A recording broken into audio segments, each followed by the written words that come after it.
Turma do Propósito, que alegria estar com você aqui mais esse dia, meu querido irmão. Espero que você tenha tido uma semana abençoada. Hoje, o último dia da semana e dia 69 do nosso propósito, capítulo 19 de Êxodo. Mais uma vez quero deixar para você aqui a recomendação de não desistir. Continue lendo, orando e tentando mudar com a sua família. Queria deixar também um pedido para que você pudesse se inscrever aí no nossa IPL Play.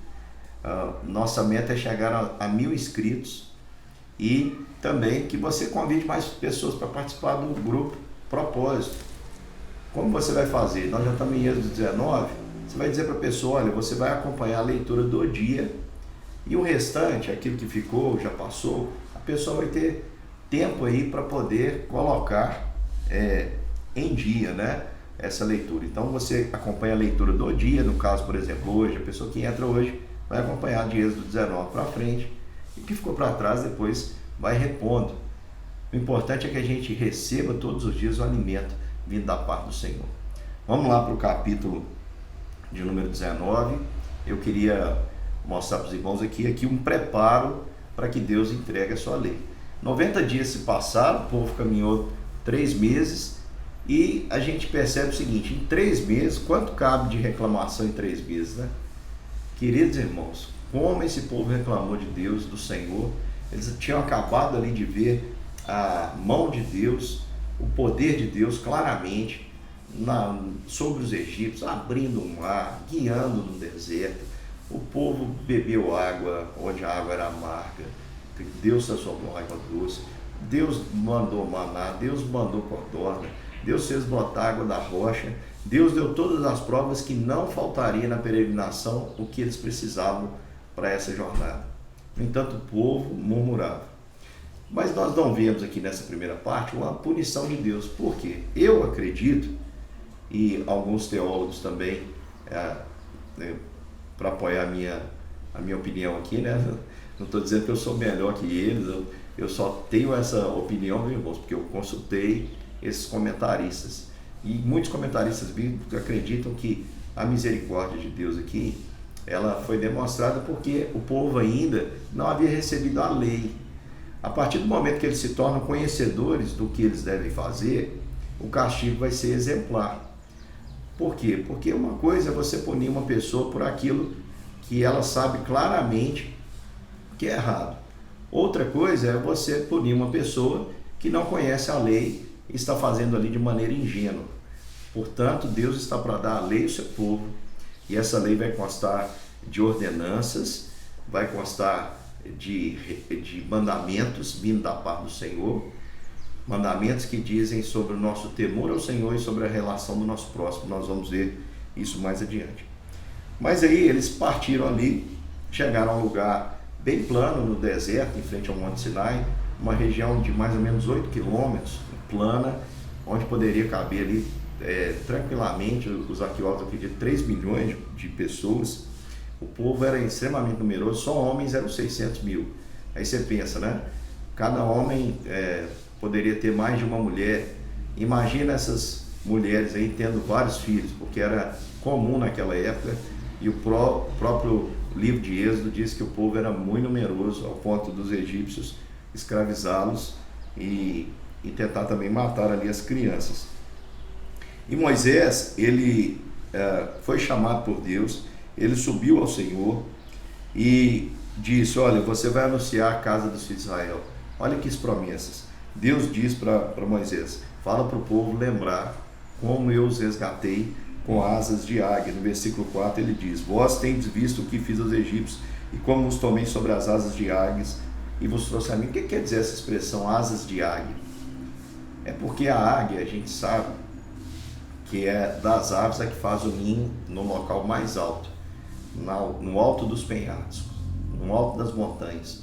E quando o filhote está maduro para voar, a águia parece crueldade, mas não é, porque ela quer que o filhote se desenvolva, ela joga o filhote para fora do ninho e ali o filhote ele começa a cair e ela vem por baixo voando, planando, sustentando aquele filhote para que ele não despenque e acabe aí morrendo. Então ela vem e o apoia, e quando ela percebe que ele não está pronto ainda para voar, ela o pega e o conduz de volta para um lugar seguro.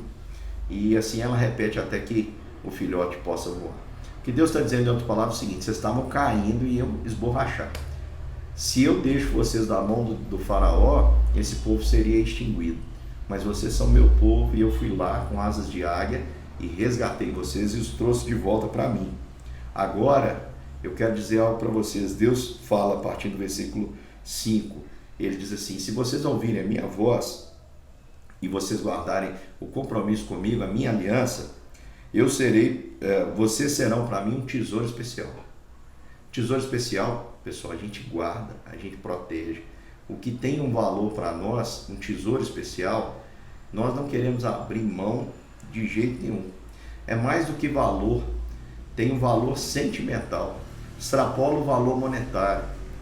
O que Deus tinha para esse povo não pode ser calculado. A gente sabe disso, porque lá na história Deus vai mostrar que o nosso resgate foi muito mais do que prata e ouro. Deus nos resgatou com o sangue do seu próprio Filho, Jesus Cristo. E ele diz assim: e vocês vão ser tesouro especial sobre todos os povos. Apesar da terra toda ser minha, vai haver diferença no meu tratamento com vocês, no tratamento dos outros. Claro que existe, irmãos. Deus faz cair chuva sobre todos, Deus faz brilhar o sol sobre todos, mas Deus trata em especial aqueles a quem Ele revela o seu amor. Quem conhece a Deus tem um tratamento especial. Por quê? Porque nós recebemos o poder de sermos feitos filhos de Deus. O poder, não o direito. Ninguém tem direito de ser filho de Deus. Essa expressão aqui, todo mundo fala assim: todo mundo é filho de Deus. Isso é errado. Porque a Bíblia diz claramente que quem é filho de Deus são aqueles que creem. Lá em João vai dizer assim: porque Cristo veio para os seus e os seus não receberam. Mas todos quanto receberam, creram nele, ele deu-lhes o poder de serem feitos filhos de Deus, a saber, os que creem no seu nome. Então quem crê recebe o poder. Deus o transforma de inimigo a filho. Deus o toma lá, a gente que era antes inimigo de Deus, como a Bíblia diz, ele nos torna agora filhos, e como nós somos filhos, nós somos co-herdeiros de todas as bênçãos celestiais que eram para Cristo, o unigênito do Pai, agora é o primogênito de muitos irmãos. E ainda Deus promete o seguinte: olha que promessa maravilhosa: vocês vão ser para mim um reino de sacerdotes, um reino sacerdotal, um povo separado, um povo santo. Por quê? Porque Deus ainda nos dá o privilégio de sermos os representantes dele aqui na face da terra. Eu conheço muita gente que fica se lamentando assim, porque ainda não alcançou os seus projetos pessoais. E geralmente essas pessoas que colocam seus projetos pessoais como um fim em si mesmo, como se a vida dependesse daquilo ali. Quantas pessoas eu já ouvi dizendo assim: olha, se eu tiver isso eu vou ser feliz, se eu tiver um título, ou aquela expressão, né, um dia eu vou ser alguém. Meu querido irmão, você está muito enganado, você ainda não entendeu o propósito de Deus do Evangelho. Olha só, deixa eu dizer para você o que isso significa.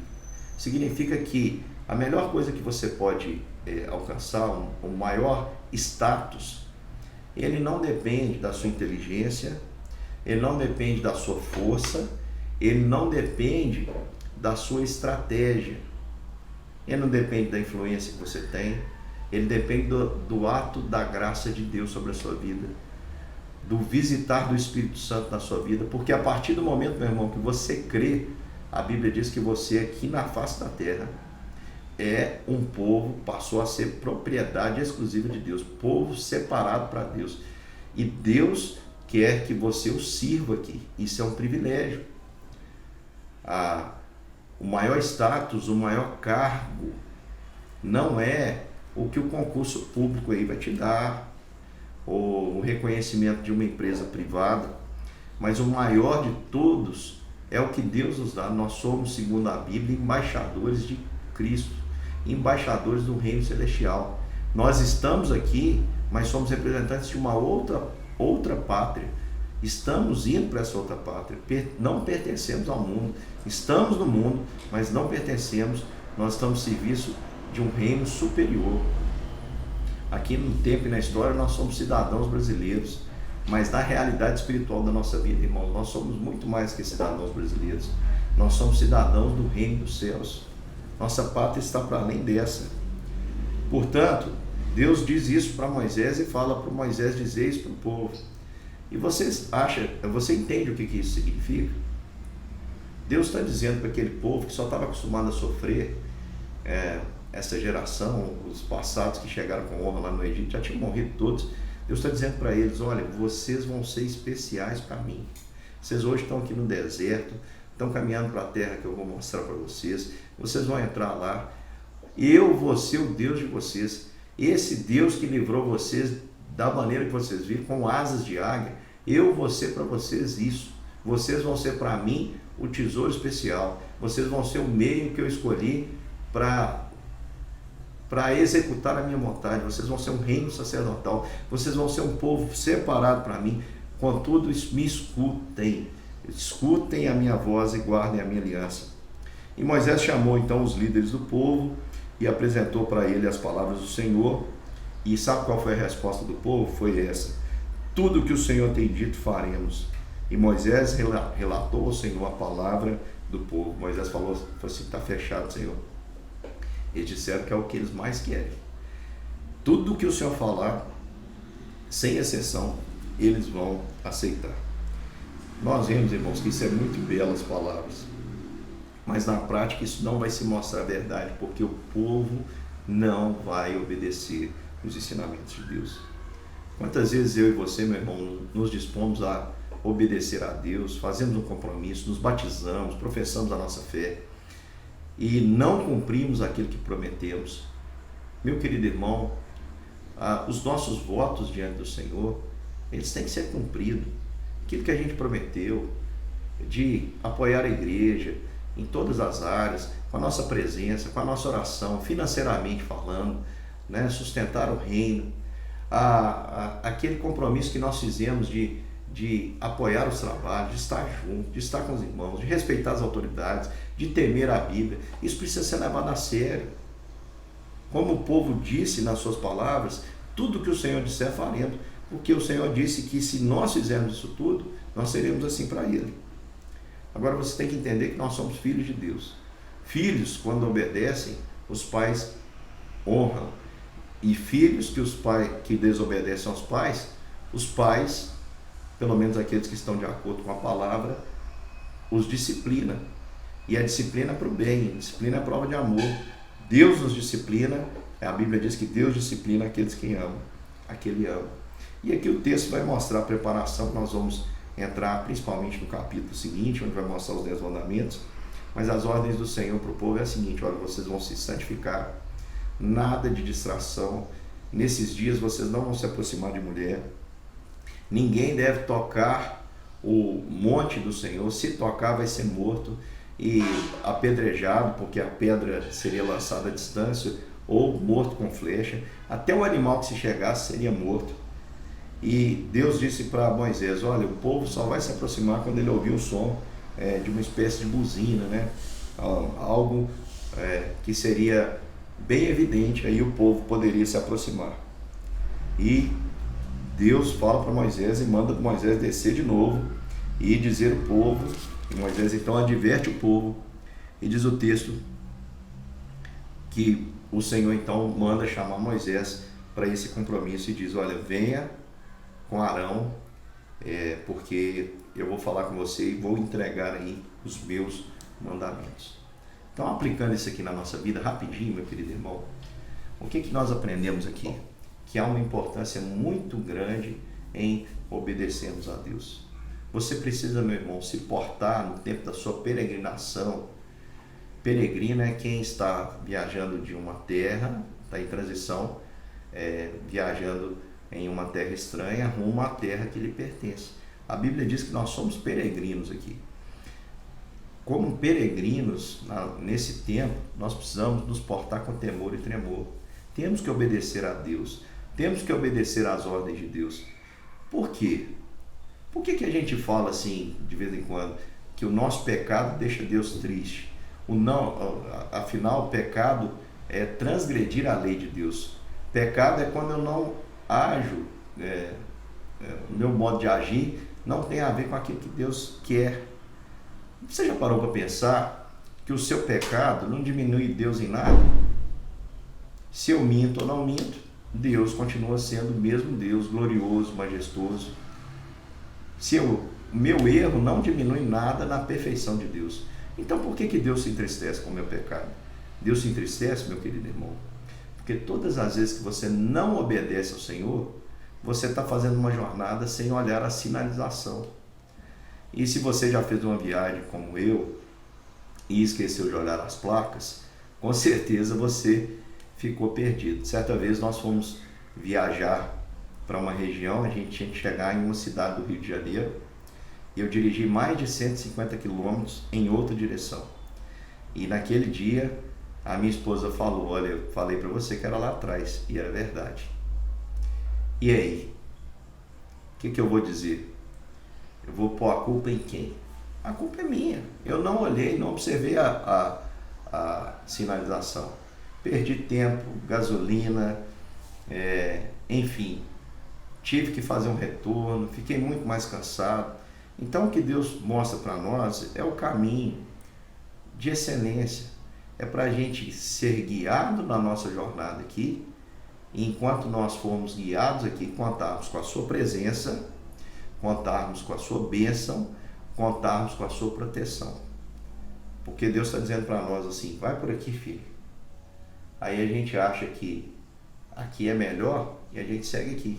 Aí quando você quebra a cara lá no outro caminho, você fala assim: oh Deus, onde o Senhor estava? Deus estava aqui, onde Ele falou que era para você andar. Você que se afastou da vontade dEle. Perceba que quando o filho pródigo diz assim para o pai: pai, eu não estou aguentando esse lugar aqui mais, dá a parte que me cabe que eu vou embora. O pai permite que ele vá. O pai não vai com ele. Nem permite que o filho traga as coisas que ele queria desfrutar lá para a sua presença. Não. O pai fica ali esperando, porque sabe que o filho foi, mas que nesse caminho ele vai se deparar com uma rua sem saída e vai ter que voltar para o lugar de onde ele saiu. Meu querido irmão, você que é tesouro especial de Deus, você que é povo santo, você que é povo separado, povo que Deus faz distinção, povo que Deus faz questão de tratar de uma maneira muito especial, porque além das bênçãos comuns, Ele nos dá o conhecimento do seu amor e nos dá também a graça e o privilégio de servi-lo e de sofrer por Ele. Meu querido irmão, se regozije nisso. Hoje é dia de você renovar sua aliança com o Senhor e dizer: Senhor, eu andarei em obediência. Pretendo fazer, Senhor, apesar de não ser perfeito, eu vou lutar para fazer tudo o que o Senhor deseja que eu faça. Meu irmão, um grande beijo, que a santificação do Senhor esteja sobre a sua casa, sobre o seu lar e sobre a sua vida. Um beijo e até amanhã.